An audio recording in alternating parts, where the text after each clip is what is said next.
हिंदी साहित्य में आइए सुनते हैं मुंशी प्रेमचंद द्वारा रचित इस्तिहारी शहीद। स्वर चंद्रशेखर। विशेष आग्रह, अगर आपको हमारी कहानी पसंद है तो कृपया लाइक, शेयर, सब्सक्राइब अवश्य करें।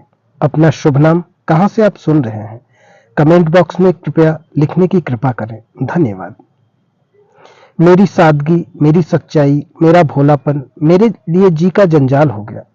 आज 4 सप्ताह हो गए यह मुसीबत मैंने स्वयं अपने ऊपर ओढ़ ली और अब इससे पीछा छूटने का कोई उपाय दिखाई नहीं देता। जब से मैं पेंशन लेकर रसूलाबाद आया, किताबें पढ़ने और ईश्वर का नाम लेने में समय बीतता था। शाम को कस्बे के रईस इकट्ठा होते और हंसी मजाक में 2 घड़ी बिताते। मुंशी राम खिलावन पोस्टमास्टर से अच्छी पहचान हो गई थी। यही साहब मेरी मुसीबत की जड़ है। जब मैं पहले यहाँ आया था तो मुंशी जी के सिर पर थोड़ा सा गंजापन था। आपके किसी दोस्त ने प्रेरित करके लाहौर के प्रसिद्ध दवाखाने इंडियन मेडिकल हॉल की बाल उगाने वाली दवा की शीशी मंगवा दी। यद्यपि आप पूर्णतया सहमत नहीं थे और संकोच से यही कहते थे कि अब इस अवस्था में गंजेपन की क्या चिंता करूं, तथापि 1 सप्ताह पश्चात ही 3.5 रुपए की पीवीपी आ टपकी और मुंशी जी ने अपने दोस्त की बात रखने को छुड़ा ली। कुछ महीनों के इस्तेमाल के बाद प्रभु कृपा से आपके सिर पर बाल उग आए। अब पोस्टमास्टर साहब इस दवा को बड़ी इज्जत की दृष्टि से देखने लगे और लोक कल्याण के लिए हर छोटे बड़े से इसकी चर्चा करने लगे। कोई आदमी एक पोस्ट कार्ड लेने गया तो आपने दवा की प्रशंसा का पोथा ही खोल लिया। अब वह बेचारा दुहाई दे रहा है कि आज तक मेरे खानदान में कोई गंजा नहीं हुआ और मुझे इस दवा की कभी आवश्यकता नहीं पड़ेगी, लेकिन आप आग्रह कर रहे हैं कि भाई सुन तो लो। न पैसे लौटाते हैं, न पोस्ट कार्ड ही देते हैं। खैर, ये तो आए दिन की बातें हैं। अब मेरा किस्सा सुनिए। एक दिन आप मुझसे कहने लगे कि न्याय की मांग है कि इस दवा खाने को एक सर्टिफिकेट दिया जाए, क्योंकि मेरा अनुभव व्यापक था और मैं लंबे समय तक तहसीलदार के पद पर अन्यत्र कुशलता से कार्य कर चुका था। इसलिए वे इस सर्टिफिकेट को प्रमाणित कराने के लिए मेरे पास आए। मैंने भी इसे एक महत्वहीन बात समझकर पूरा घटनाक्रम लिखकर उसके अंत में अपने हस्ताक्षर कर दिए। बस मानो उसी दिन से एक नई बला मेरे सिर पर आन गिरी। अफसोस है, कैसी मनहूस घड़ी थी कि मैं आज तक इसके लिए पछता रहा हूँ। सर्टिफिकेट पहुंचते ही दवा खाने ने उसे लाहौर के सभी 2-2 पैसे वाले अखबारों में मोटे मोटे अक्षरों में छपवा दिया और जुल्म यह किया कि उसके साथ मेरा पता भी दे दिया। बस साहब, मैं भी उसी दिन से इश्तिहारबाजी को मानने लगा। कारखाने के मैनेजर साहब का धन्यवाद का एक लंबा पत्र आया, जिसमें उन्होंने मुझसे यह पूछा था कि मैं उनकी अन्य अनुभूति दवाइयों की सर्टिफिकेट देने के लिए क्या लूंगा। उनकी तैयार की हुई एक हाजमे की गोली थी। आपने मुझे एक धनराशि भेंट करने का आश्वासन दिया यदि मैं यह लिखकर दे दूं कि मेरे दोस्त का बिल्कुल सड़ा हुआ पेट इससे ठीक हो गया, यदि मैं यह लिख दूं कि उनका मोम का तेल गठिया का रामबाण औषधि है, तो वे मेरे साथ हर प्रकार का व्यवहार करने को तत्पर थे। जिस प्रकार मैनेजर साहब ने लिखा था, उससे ऐसा लगता था कि यदि मैं यह लिख दूं कि उनका मंजन प्रयोग करने से एक बुढ़िया के 18 वर्ष से गिरे हुए दांत पुनः निकल आए हैं, तो वे मुझे अपने कारखाने का साझीदार बना लेंगे। वे इसे मेरा कर्तव्य समझते हैं कि मैं उनके केस रंजन की 1 दर्जन शीशियां अपने आत्मीय मित्रों को प्रयोग कराकर उन्हें इसके लाभ की सूचना दूं। लेकिन मुझे इन सब सेवाओं से क्षमा मांगनी पड़ी। केवल यही नहीं, दूसरे दवा विक्रेताओं ने भी मुझ पर कृपा की। मोहम्मद अफजल एंड सन्स ने बाल उगाने का पाउडर की 6 पुड़िया मेरे पास इसलिए भेजी कि यदि मेरे कुछ और दोस्त गंजे हों तो वे इस दवा का प्रयोग करके देखें। 2 सप्ताह में ही उनके बाल उग आएंगे। स्वदेशी केमिकल वर्क्स ने रजिस्टर्ड ट्रेडमार्क वाली गोलियां पेड पार्सल के द्वारा भेजी और बहुत अनुरोध किया कि मैं उनका प्रयोग करूं। भगवान न करे यदि पोस्टमास्टर साहब के बाल फिर कभी गिर जाए तो इसके प्रयोग से बिना बरसात की प्रतीक्षा किए बाल पुनः उग आएंगे और फिर कभी नहीं गिरेंगे। इस दावे के प्रमाण स्वरूप 100 रुपए का वांछित पुरस्कार भी लिफाफे में साथ ही भेजा गया था और इसके अतिरिक्त और बहुत से छपे हुए सर्टिफिकेट भी साथ में थे। एक रेलवे पार्सल से बहुत से इश्तिहार और दीवारों पर चिपकाए जाने वाले 600 पोस्टर लाए गए। इन सब बातों से पता चला कि श्रीमान जी ने मुझे अपना ऑनरेरी एजेंट समझ लिया है।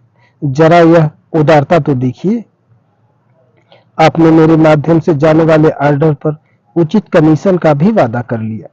50 वर्ष से बालों के संबंध में हर प्रकार का कार्य करने वाली बाल जिया कंपनी ने भी अपने तेल की 1 दर्जन नमूने की शीशियां भेजी, जिनसे मेरे दोस्तों के बाल थोड़े समय में ही निकल आए। वैदिक प्रचार कंपनी जालंधर के एजेंट स्वयं कष्ट उठाकर मुझसे मिलने आए और अपनी दवा की 6 डिब्बियां दे गए कि मेरे दोस्तों तथा परिचितों में जो गंजे शेष रह गए हों, उन पर इस दवा का प्रयोग कर देखा जाए।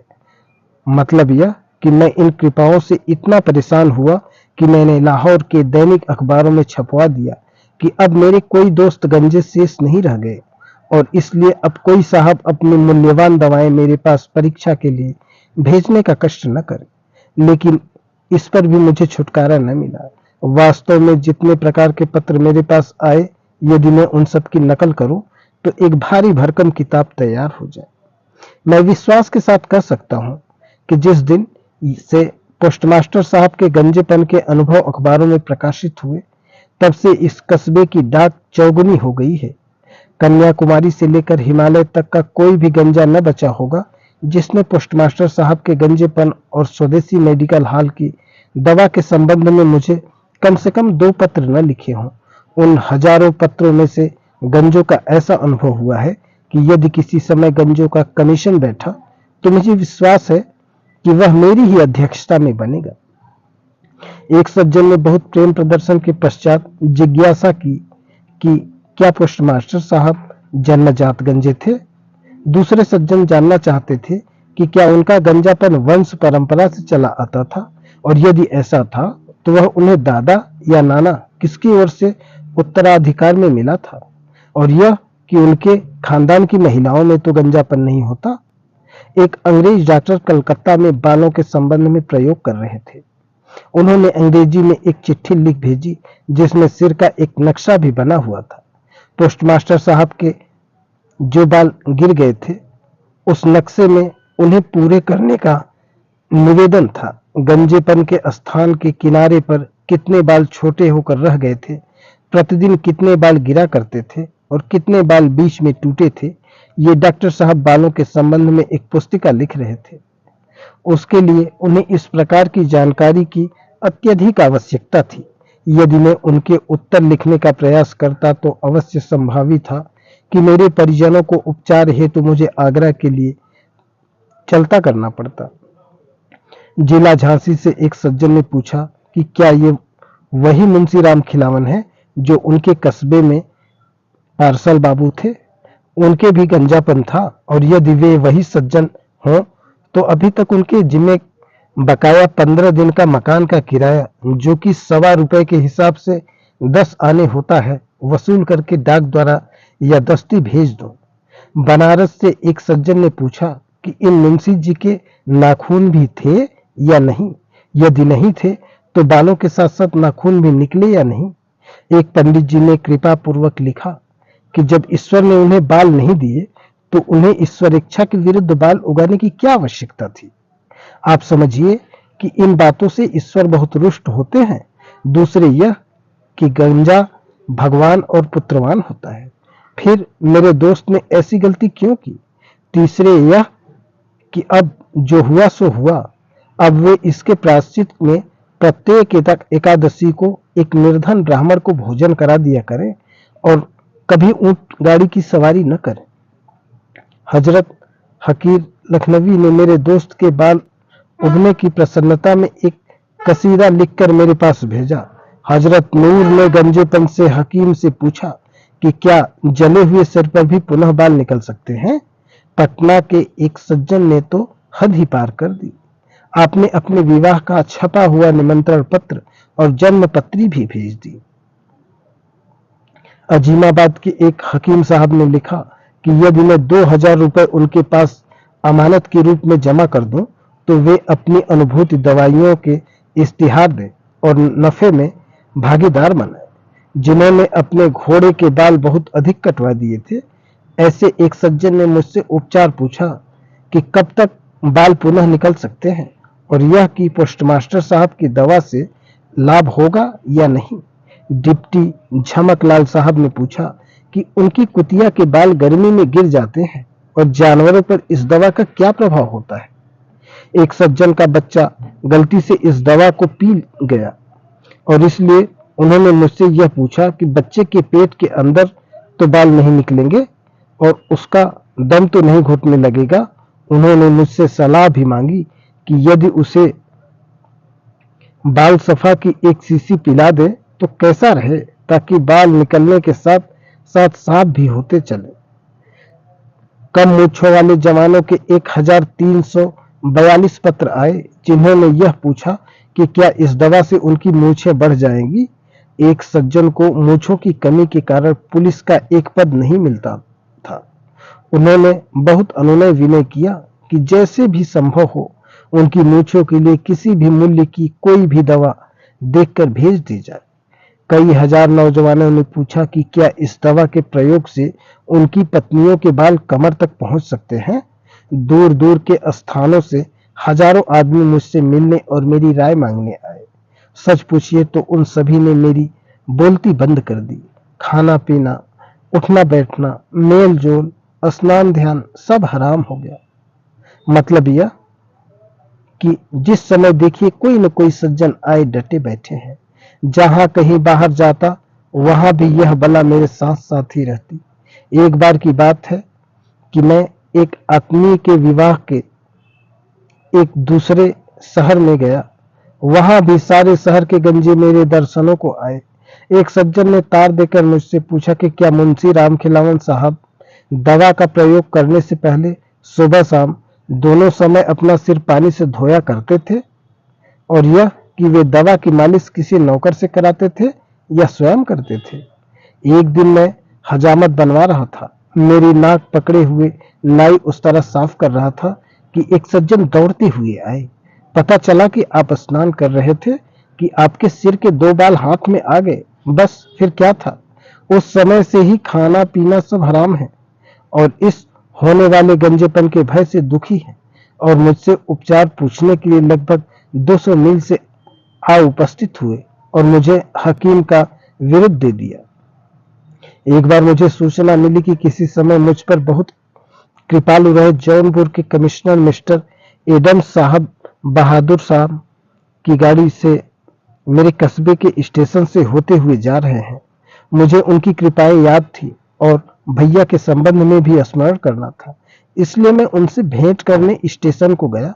रेल पर लोगों ने मेरी खुशबू सूंघ ली। फिर क्या था, सैकड़ों यात्रियों ने मुझे घेर लिया। कोई सज्जन कुछ पूछते हैं, कोई सज्जन कुछ, और मुझे साहब से भेंट नहीं करने देते।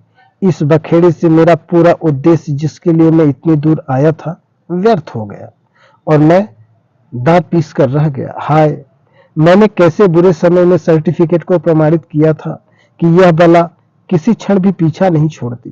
किसी समय मैं घर से बाहर निकला, कोई सज्जन पूछ रहे हैं कि हजरत, बालों के लिए पगड़ी बांधना लाभदायक है या टोपी पहनना, और टोपियों में कौन सी टोपी हो जिसको वरीयता दी जाए। यदि कोई व्यक्ति तुर्की टोपी पहनने का अभ्यस्त हो और फिर एकदम बिना सूचना के फेल्ट कैप पहनने लगे तो उसके बाल गिरने लगेंगे। ऐसा यदि मोटे कपड़े की टोपी पहनने वाला महीन कपड़े की टोपी पहनने लगे तो इसमें किसी प्रकार का भय तो नहीं है।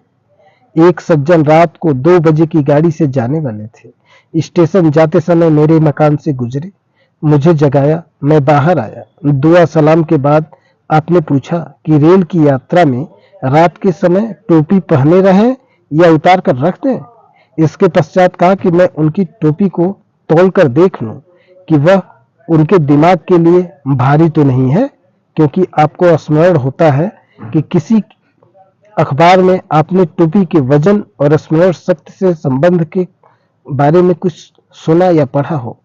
आपने यह भी कहा कि मेरी टोपी में ऊपर की ओर छेद नहीं है और अब नए प्रकार की टोपियां आई हैं जिसमें छेद होते हैं, इसलिए मैं भी अपनी टोपी में छेद कर लूं या लखनऊ के प्रसिद्ध टोपी वाले से मियां नजुल्लीदीन से छेद करवा लूं? आश्चर्यचकित था कि क्या उत्तर दूं। अंततः रात राम राम करके घड़ी देखकर आपने कहा कि अब गाड़ी का समय निकट आ है, मैं फिर कभी कष्ट दूंगा। मैंने इत्मीनान की सांस ली कि जान बची लाखों पाए। किस्सा यह है कि अब मेरी जान पर आ बनी है। अफसोस मेरी जान का बीमा नहीं हुआ है, अन्यथा मैं आत्महत्या कर लेता।